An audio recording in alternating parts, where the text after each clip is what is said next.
Sí, por favor. Sí. Bueno, dicho esto, que bueno, que ya está dicho. Nosotros esperamos que ahora el Ejecutivo, las autoridades de la Comisión, nos permitan discutir un presupuesto. La verdad que si ya conocían cuáles eran todas las reformas, cuando armaron el presupuesto y estaban contenidas, esto está verificando que a todos nosotros nos tuvieron con algo absolutamente oculto y a la sociedad también en el marco de una elección. O sea que la verdad espero que eso sea un error y que ustedes corrijan las planillas, porque estas leyes, como dijeron acá también, las crearon después de la elección al calor de un clima que ustedes piensan que es uno, nosotros entendemos que es otro muy distinto. Dicho esto, preguntas al ministro. No me voy a adentrar en cuestiones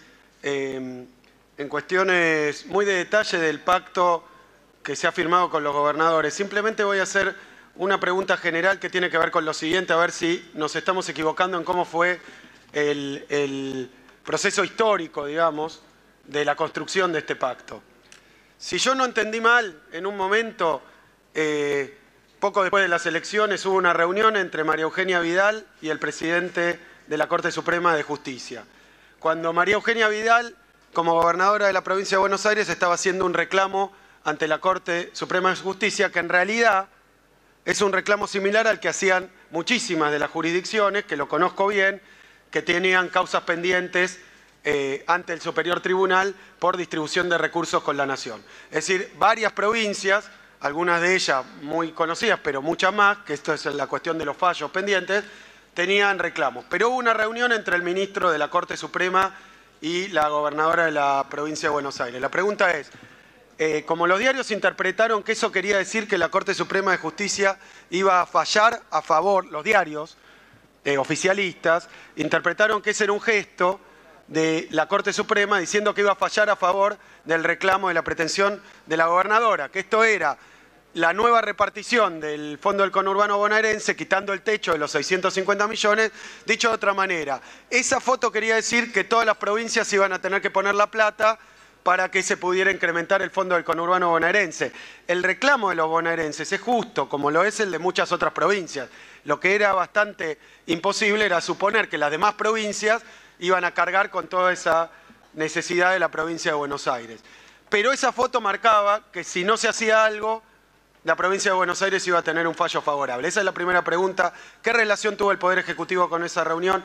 ¿Qué opina de esa reunión? ¿No le parece que es ilegal que se reúna el presidente de la Corte Suprema con un gobernador en el marco de un reclamo que está haciendo? Y sobre todo, que no haya ninguna aclaración sobre que esa reunión fue para adelantarle un fallo. Porque nosotros estamos de acuerdo con que la Corte Suprema tenga que fallar en estas cuestiones. Lo que no queremos es que el oficialismo pueda interceder en estas cuestiones. Primer punto.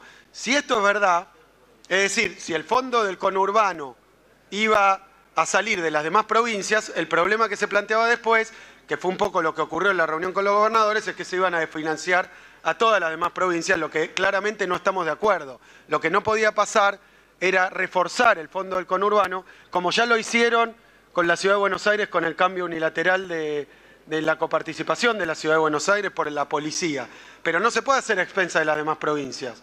Entonces las demás provincias fueron a reclamar que no estaban de acuerdo con que se le transfirieran ellos a través de la nueva distribución. Y de ahí sale una propuesta del Ejecutivo, que es la de que el impuesto a las ganancias se coparticipe íntegramente y que la diferencia que queda a cambio de también el impuesto al cheque, pasarlo íntegramente al ANSES, la diferencia la ponga el Tesoro Nacional. Entonces viene a ser como que apareció una posibilidad, que además lo leímos en los diarios, leímos las declaraciones de los gobernadores, se juntaron los gobernadores, así que ellos no podían pagar el incremento del Fondo del Conurbano. Y después la compensación fue el impuesto a las ganancias.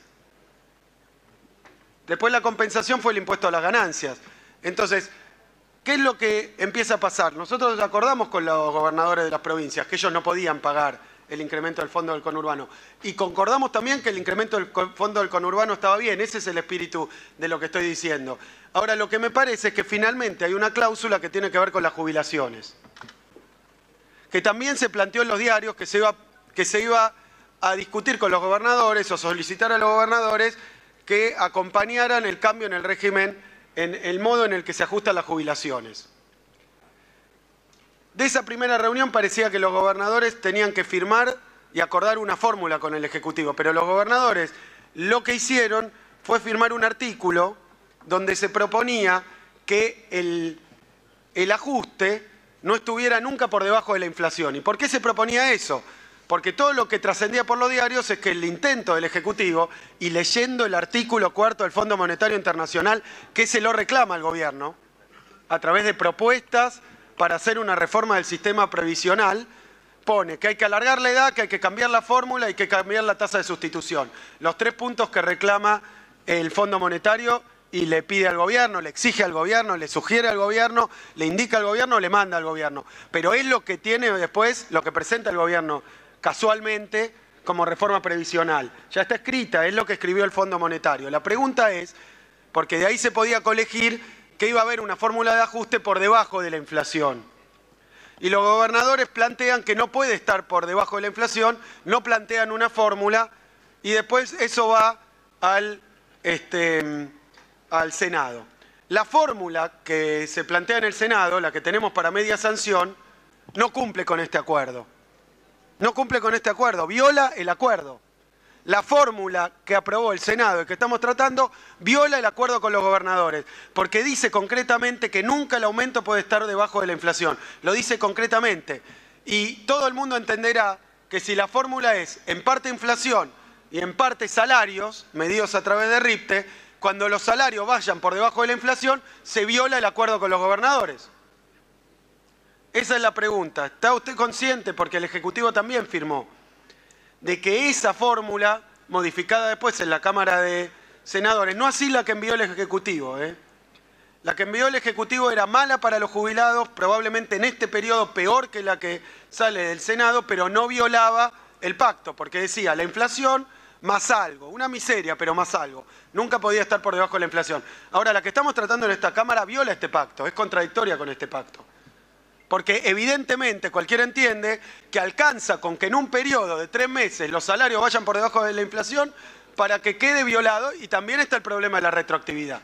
Entonces, usted que firmó el pacto con los gobernadores, le pregunto, ¿se da cuenta que lo que estamos por aprobar, o quiere aprobar, nosotros no, pero lo que quiere aprobar y presuntamente han conseguido los votos, acá viola este acuerdo?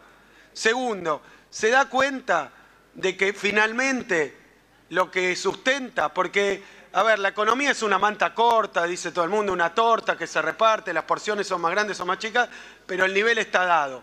O sea que acá hay que darle a María Eugenia Vidal, a la provincia de Buenos Aires, el fondo del conurbano. Nosotros coincidimos con que la provincia de Buenos Aires necesita más fondos. Ahora bien, no se le saca a las provincias quedan igual.